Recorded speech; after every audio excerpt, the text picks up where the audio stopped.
నమస్తే. ఈరోజు realistic content goals ఎలా సెలెక్ట్ చేసుకోవాలో చూద్దాము.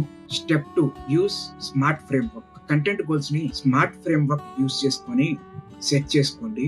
ఎస్ అంటే స్పెసిఫిక్, మీ గోల్ అనేది క్లియర్ గా స్పెసిఫిక్ గా ఉండాలి. ఎం అంటే మెజర్, మీ గోల్ ప్రోగ్రెస్ ని మెజర్ చేసుకోగలగాలి. ఏ అంటే అచీవబుల్, మీ గోల్ అనేది మీరు ఇప్పుడున్న లెవెల్ కి అచీవ్ చేయగలిగేలా ఉండాలి. ఆర్ అంటే రిలవెంట్, మీ గోల్ అనేది మీ లాంగ్ టర్మ్ విజన్ కి రిలవెంట్ గా ఉండాలి. టీ అంటే టైం బౌండ్, మీ గోల్ అనే దానికి క్లియర్ గా డెడ్ లైన్ ఉండాలి.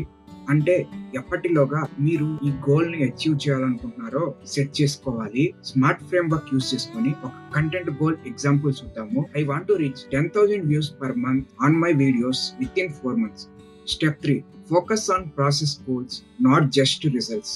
ఈ కంటెంట్ కనుక మీకు నచ్చినట్లయితే లైక్ చేయటం మర్చిపోవద్దు. అలాగే మీ ఫ్రెండ్స్ లో ఎవరైనా కంటెంట్ క్రియేటర్స్ ఉన్నా, లేకపోతే ఎవరైనా కంటెంట్ క్రియేషన్ స్టార్ట్ చేద్దాము అని అనుకునే వాళ్ళు ఉంటే వాళ్ళకి షేర్ చేయండి. మీరు ఏదైనా కంటెంట్ ఐడియాస్ ఇవ్వాలి అనుకున్నా, లేకపోతే ఏదైనా సజెషన్స్ ఇవ్వాలి అనుకున్నా కామెంట్స్ లో చెప్పండి.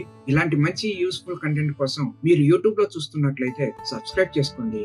అలాగే ఇన్స్టాగ్రామ్, ఫేస్బుక్ లో చూస్తున్నట్లయితే ఫాలో అవ్వండి. Thank you.